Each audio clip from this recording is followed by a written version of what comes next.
வீரர்களுக்கு டென்னிஸ் மீதான ஆர்வத்தை அதிகரிக்கும் வகையில் கடந்த 4 நாட்களாக மாநில அளவிலான டென்னிஸ் போட்டிகள் நடைபெற்று வந்தன. இதில் 10, 12, 14 வயது சிறுவர் சிறுமிகள் ஆர்வத்துடன் பங்கேற்றனர். சர்வதேச அளவில் சாதனைகள் படைத்திருக்கும் பல இளம் வீரர்களும் இந்த போட்டியில் பங்கேற்றார்கள்.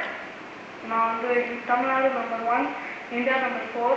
நான் இவ்வளோ பெரிய லெவலில் வந்திருக்கேன்னா எங்கள் அப்பாவோட ட்ரைனிங். நான் டெய்லி ஒரு 4 hours ப்ராக்டிஸ் பண்ணுவேன்.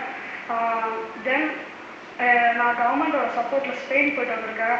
என்னோடய ஃபர்ஸ்ட் டைட்டில் பிரின்ஸ் டென்னிஸ் அகாடமியில். அது எனக்கு ஒரு மெமரபிள்.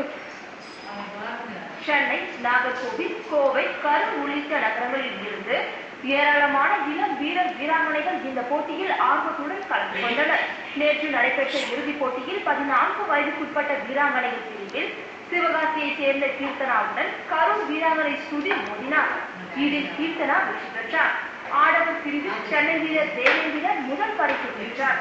12 வயதுக்குட்பட்டோருக்கான பிரிவில் நாகர்கோவிலை சேர்ந்த ஆனந்த் ராம் முதல் பரிசையும், 10 வயதுக்குட்பட்டோர் பிரிவில் கரூர் வீரர் சித்தார்த் முதல் பரிசையும் வென்றனர். வெற்றி பெற்றவர்களுக்கு ரொக்க பரிசு மற்றும் சான்றிதழ்கள் வழங்கப்பட்டன.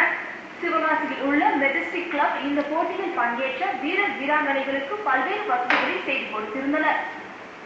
சார் எப்படி சொல்றாரோ அந்த மாதிரி தான் சாப்பாடு சாப்பிடுவோம்.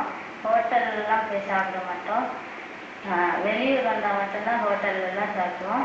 இந்த டோர்னமெண்ட்டில் நான் அந்த 12 ரன்னர், அப்புறம் அந்த 14 ஃபைனல்ஸ் வந்திருக்கேன்.